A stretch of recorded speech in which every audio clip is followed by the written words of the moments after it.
General of the Central Organization of Trade Unions, Francis Atwoli, under fire over his utterances about the look of the 2022 presidential ballot.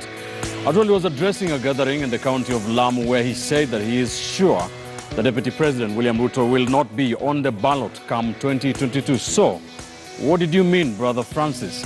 At the same time, Kiambu Governor Ferdinand Waititu, Majority Whip in the Senate, Nakuru Senator Susan Kihika, Kikuyu MP Kimani Ichung'wah, Bahati Lawmaker Kimani Ngunjiri, and their Kandara counterparts Alice Wahome have all had their security detail withdrawn. The five leaders who are allied to the Deputy President, William Ruto, have protested the move. The police have defended it as a normal police procedure. We will dig deeper into that.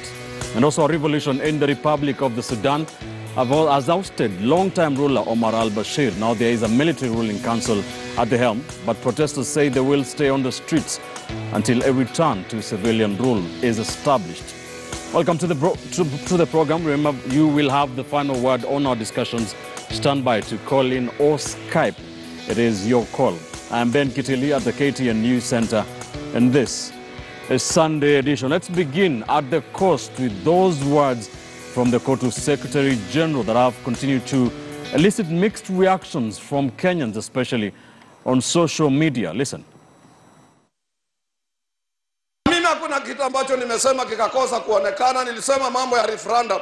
Referendum inakuja mwaka huu ama mapema mwaka ujao. Tunabadilisha katiba, tutakuwa na slots tele, mkae mkijua katika uongozi unaokuja Joe atakuwa ndani. Na mimi sitaki kuwa mbunge, sitaki kuwa MCA, mimi sitaki kuwa governor, sitaki kuwa senator, mimi sitaki kuwa deputy president, because kwa kawaida deputy president hachaguliwi, analala kwa mabega ya mwanamume mwenzake ndio apate kura, huwa hana debe. So I don't want to be a deputy president. He has no ballot box. 2022 tutaenda uchaguzini kumchagua president. Na mtapiga kura sana, itakuwa kura ya amani kwa ajili tutakuwa tumebadilisha katiba. Jina la William Samoei Ruto haitakuwako.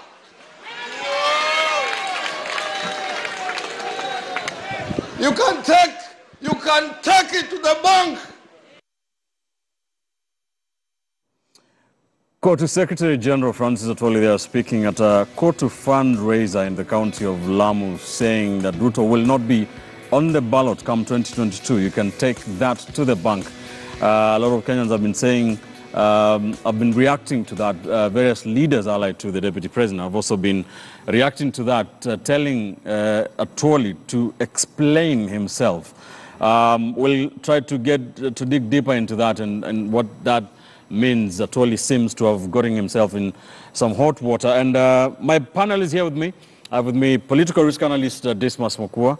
I have with me political analyst and communication expert Mark Bichachi, and political strategist Kipchumba Karori. We shall be delving into this. We shall also be joined later on by lawyer Ishmael Nyaribo on the broadcast. Let me begin with you, Dismas. A lot of Kenyans saying, reacting to this differently, what Atwoli said in Lamu. A lot of allies of the Deputy President telling him, explain yourself. What did you mean? Is that a security threat to the Deputy President? Is Atwoli in some trouble from where you sit? Well, I don't think Atwoli has capacity nor infrastructure to threaten the Deputy President of the Republic of Kenya. Anybody who is thinking that Atwoli has got that capacity, then they're casting aspersions on our security intelligence and the people who engage in VIP security in Kenya. In my view and in my understanding, and I had the opportunity of watching the event live, my understanding of what Atwoli was saying is that he carried the frustrations of all Kenyans. That a few short years ago, Kenyans, either by omission or commission, elected President Kenyatta and William Samoei Ruto to the presidency. They gave them powers to run the nation. And the Jubilee administration gave Kenyans a promissory note that they were going to deliver value to Kenyans. But as we sit 2 years after the election, the Jubilee administration seems to be sleeping on the job. if you go to the streets and you speak to Mama Mboga, they're yawning away. They're not able to make sales. If you go to Kileleshwa and you meet a lady by the name Laura, she's facing foreclosure. She's about to sell her house because of a poor performing economy. And you know, people expected that as soon as Uhuru has been sworn into his second term in office, him and his deputy are going to read from the same hymn book and make sure that for the next 5 years, the only thing they're doing is building the nation. Okay. But now you've got a situation where the Jubilee administration has been divided into two parts. There's one which is focused on a legacy issue, and another one is focused on succession issue. And the people who are focused on succession, they're now referred to as Tanga Tanga. And the Tanga Tanga is not spending time on building the economy, on growing the economy, so that all of us are happy people. I mean, I meet so many entrepreneurs today. There's not a single entrepreneur in Kenya who is not struggling to pay salaries. There's not a single family in Kenya, unless, you know, you're fabulously wealthy, who are able to have 3 square meals in a day. And, you know, they keep on crying. So they're asking the people aligned to the Deputy President, Samoei Ruto, and the so-called Tanga Tanga squad, can you support President Kenyatta achieve his legacy objectives so that at least the economy can grow? You know, a few days ago, President Kenyatta indicated that the economy is growing at 6.1%. But who is filling those numbers? Unless, you know, you're part again of the ruling class, you've got access to tenders. Majority of people do not know what 6.1 growth is. And Atwoli is asking the Deputy President, please stay focused on legacy issues. Support the president so that we all move in one direction. And believe you me, that is what every Kenyan expects of the Deputy President. That you would be interested in 2022, every Kenyan, provided you've got resources, you can run for president in 2022. Good points you raised there, Dismas. But is it fair to direct all the frustration and national anger, if you may, to the DP alone? The buck in Kenya stops with the presidency. Now, the current constitution says the presidency is made up of 2 persons. That is President Uhuru Muigai Kenyatta and William Samoei Ruto. Those are the ones who are supposed to be reading from the same hymn book. They're supposed to be pulling in the same direction.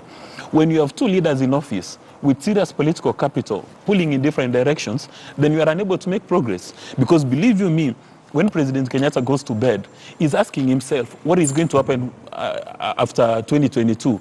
He's not thinking about managing the nation. He's thinking about managing Tanga Tanga. There's no way President Kenyatta is going to pay attention to legacy 4 issues and at the same time pay attention to succession politics. Because believe you me, every president in Africa, they're worried about the post-presidency. All right, let me get Mark's thought. Mark, what are your thoughts on those utterances and this whole discussion, succession versus legacy? Let me be clear. Number one, I don't know why this country goes into a furor every time the candidacy of William Samoei Arap Ruto in 2022 is in question. This tells me that people still believe in the politics of an individual, and therefore they're willing to erase the 10 years of Jubilee which they would have faced come the ballot. Now, for me, then, and therefore, William Ruto's campaign strategy should be Uhuru's legacy.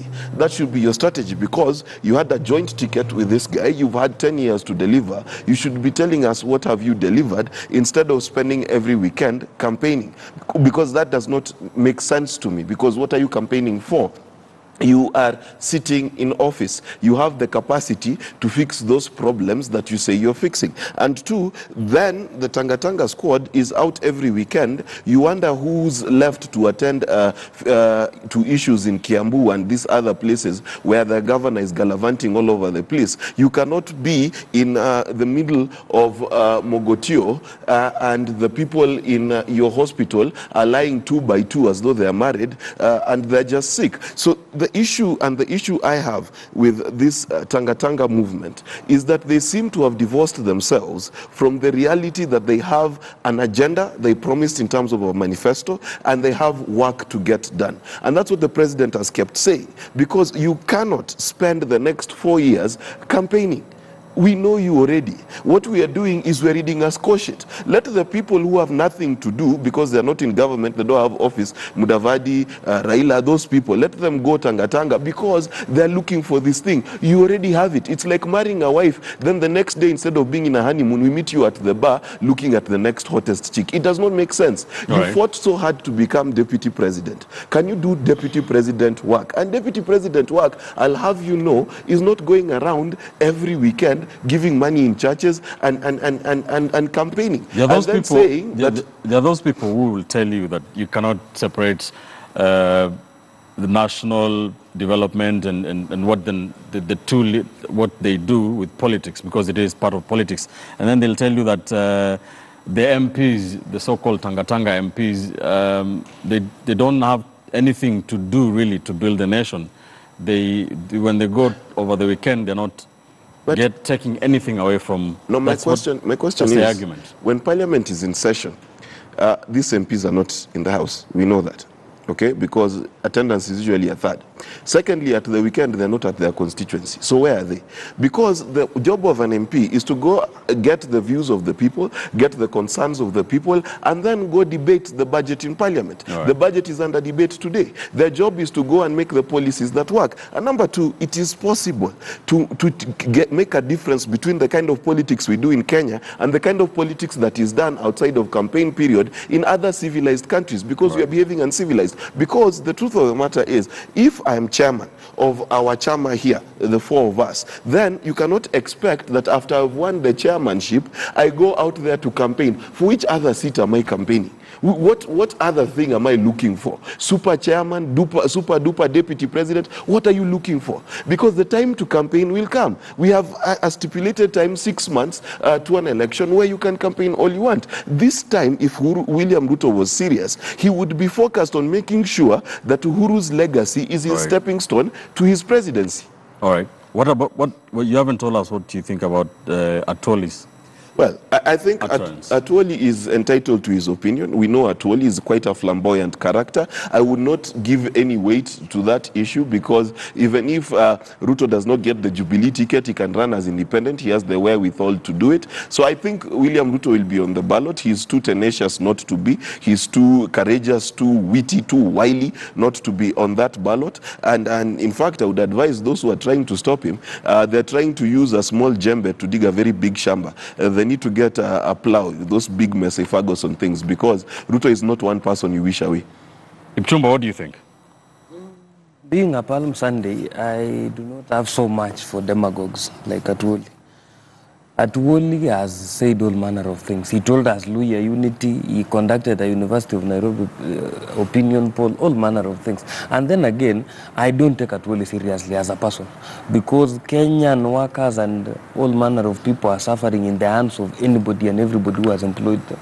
But Atwoli has chosen always to focus on politics away from what he is elected to do.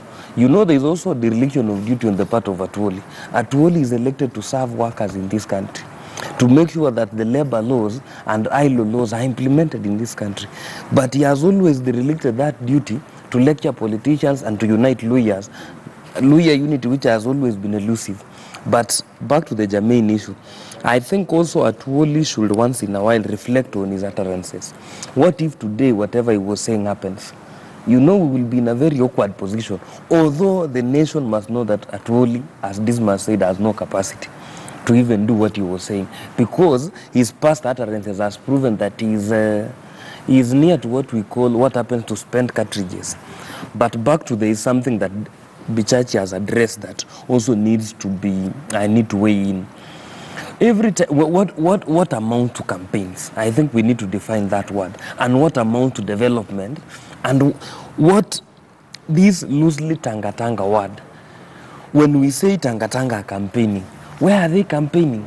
The other thing is, let us ask ourselves, when the deputy president launches a police station, is that police station to serve politicians? When he launches the road like the one he launched the other day, whose work is that? It is Uhuru Kenyatta's credit. When he launches whatever he has been launching over the weekend, those are Jubilee projects. We might have issues with William Ruto as a person, but let's give credit where it's due. Whereas we must also talk about the political rhetoric that is being churned out by the people around those visits. But we must not confuse that with the work that is being launched. What else could be done? We must also understand that every personality has his own way of doing politics. Whereas Raila Odinga has a brand of his politics, William Ruto maintains his brand, and Uhuru Kenyatta maintains a brand. But what must be understood, all these must be understood in the essence of a nation moving forward. We should not, all of us, shudder in fear because there are individuals who fear the William Ruto candidature. We should appreciate each and everything everybody does. And for a governor, what Mark Bichachi, nobody works over a weekend. If people choose to go to anywhere, these are politicians, Ben. Oh my goodness. Ivory Tower thinking cannot help us here. They are politicians. Even if today, you remember the Uhuru Kenyatta talked of people not campaigning. The following day, a party member in his party, Moses Kuria, launched his bid of presidential campaigns. You see? And then again, this is a democracy. You cannot hold people into a gunia so that they can keep quiet. Jubilee as a party, and that is why I support the growth of political parties in this country, is that we need to make sure that people vibrate within a certain equilibrium, which is within the four corners of a political party. And that can only be done if we allow people to do whatever they want to do that nurtures democracy. All right, this must, Kipchumba is saying the work of a politician is to politic, and that's kind of true, wouldn't you say? Well, you know, the politicking, that's what they're supposed to be doing. But there's an important point that we must not lose sight of, that you cannot have a succession politics existing in the same room with legacy politics. Yeah. The two cannot exist at the same time. There's a very high chance that Ruto does not discuss succession politics, but the people whose company he keeps, they spend hours on end discussing 2022.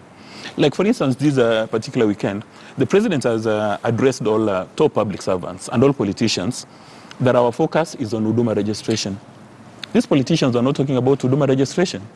Huduma registration is important because we are made to understand that we've got so many non-Kenyans holding Kenyan passports, holding Kenyan IDs. These people are a threat to national security. Now, if President Kenyatta has identified this as his priority agenda, why can't everybody within his political party drive within that agenda? Why can't everybody within the public service drive that agenda? If for some reason you think that President Kenyatta is not adding value to Kenya, and you are treating him with disrespect, and you are treating him with contempt, then why can't you take the bold move and resign from the political party called Jubilee, so that in earnest you begin your 2022 campaigns? Because the head of Jubilee, Uhuru Muigai Kenyatta, the head of state, Uhuru Muigai Kenyatta, the president of the Republic of Kenya, Uhuru Muigai Kenyatta, has said my priority is legacy. Let's sort out this big four agenda. Let's kill corruption. If you are a member of his political party and you contradict him, you are not supporting the anti-corruption fight. Instead, what are you doing? You are saying that the agencies which have been given powers to fight corruption are not competent. You are casting aspersions on the ability of Kinoti and Aji to deliver. And you are serving in his political party, and you are serving in his administration. And every weekend, and you know, the former deputy chair of Jubilee has indicated that a number of these MPs, he suspects that a number of these MPs are paid. They're given scripts, they're given talking points. So what do you expect President Kenyatta to do? Right. Every Friday morning so that I clear this point, does William Ruto, who is now on a 2022 agenda, does he expect that President Kenyatta every day in the morning will be giving him a red rose and tell him, my deputy, please stay focused on 2022 and forget about the legacy. And even forget about those two personalities. Let's go to Mura in Mosocho. You know, Mura doesn't care who is going to be president in 2022.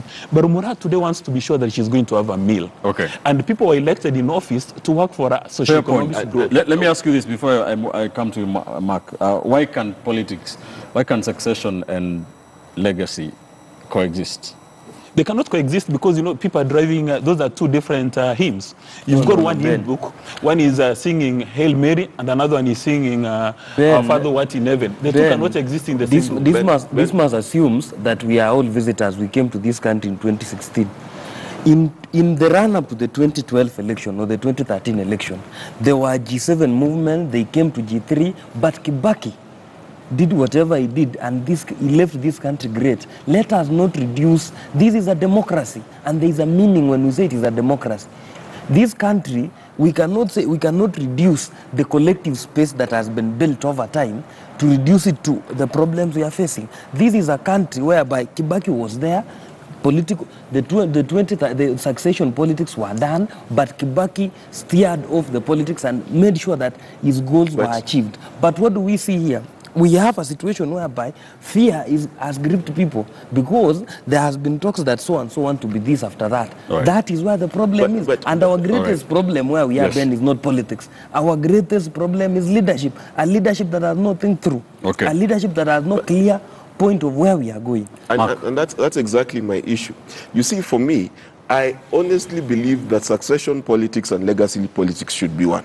Okay? The reason why Joe Biden today can run is because he was an excellent deputy to President Barack Obama. In fact, Kibaki, who Kipchumba mentions, had an excellent deputy president, vice president rather at the time, by the name of Kalonzo Musyoka. Who was also part of some G7 talks 3 years to the 2012 remember one thing. Remember, do you recall Kalonzo Musyoka doing what is being done now? No, and this is the issue. The issue here is not that. Because of personality can I finish my statement? The issue here is not that Ruto is campaigning.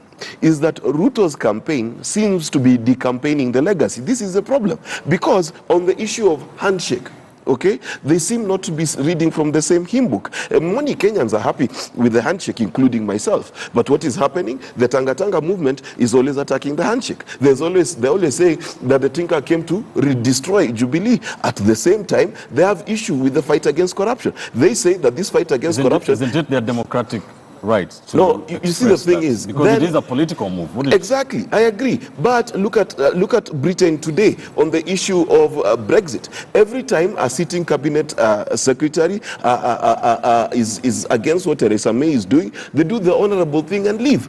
Because you cannot be deputizing someone you disagree with on almost every important point he has. You cannot disagree on corruption. You cannot disagree on the handshake and then say you are being his deputy. What are you deputizing? The whole objective, if you look at the dictionary, to deputize is to act on behalf and in the goodwill of the person who you deputize. So if you cannot say, I am Uhuru's deputy, but I am against 2 out of 3 of his agendas, it becomes ridiculous. And that's where we are saying that these things cannot work. But right. Ben, does this assume that when people join Jubilee, they froze their minds? No. Or did they froze were their rights frozen? No.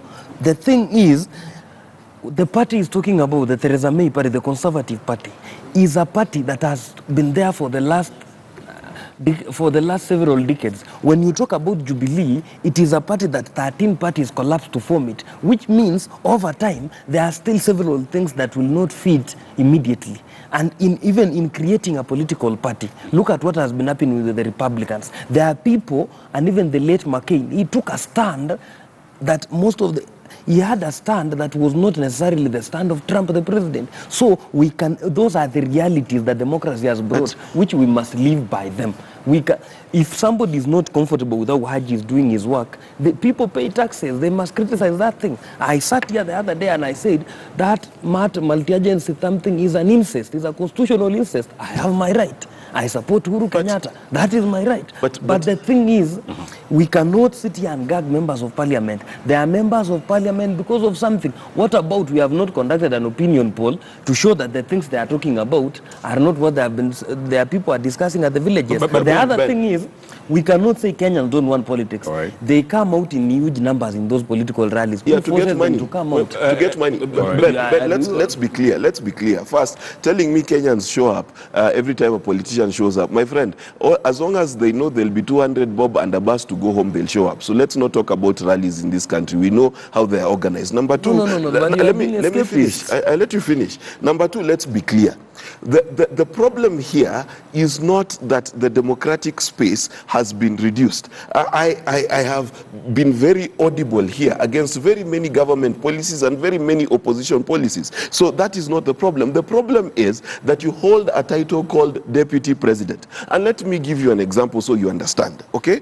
If you go to your home today and your wife and the children are holding placards saying that whichever direction you want the family to go, they are not going to go there. Yet, it's not a bad direction. It is not an evil direction to want the handshake. It is not an evil direction to want to stop corruption. But the person you are closely in bed with is turning against you. My friend, that is unacceptable, because the role of the deputy president, as enshrined in the presidency, is to deputize the president. What is agreed on at cabinet is binding to all. And let me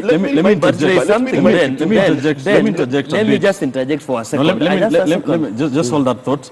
Let me put to you something that he said, and something that is closely related to your point, the point you're making, and that is most times he was saying in these meetings, the deputy president is launching projects by the Jubilee government. That he, in terms of the handshake, he never really said the handshake is bad. In fact, he said he supports the handshake. But it is the people around him that play politics to those things, which are things that Kenyans are talking about. Ben, I'll put it to you this way, very simply, then I'll give it to Dismas.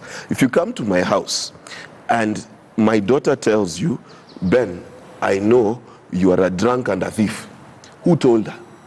You cannot separate Ruto from his children. Well, that's the You understand? He's the ranking official there. So you cannot, if I am seated in a room and there is a debate and meetings are being held and I'm the chair of that meeting, and a meeting is written, a minute is written, and it says that so and so is evil and is a thief, and I was there, that means I approve. Let's understand that silence means consent. Okay, this was very quickly. Just a minute, Ben. There's something we must also discuss. We need to wind up on this. I have always talked about honesty. We cannot discuss some things and guys, honesty. It must be the truth and nothing but the truth. The thing is this, when we talk about how the deputy president should handle himself, I think that talks about the character of the president we have in the country.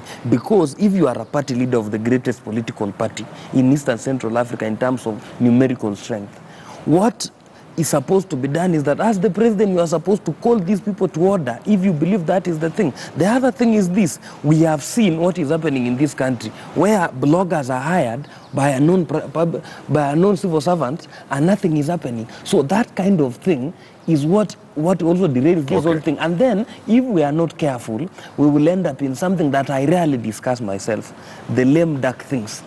It is where this debate might end as... Dismas.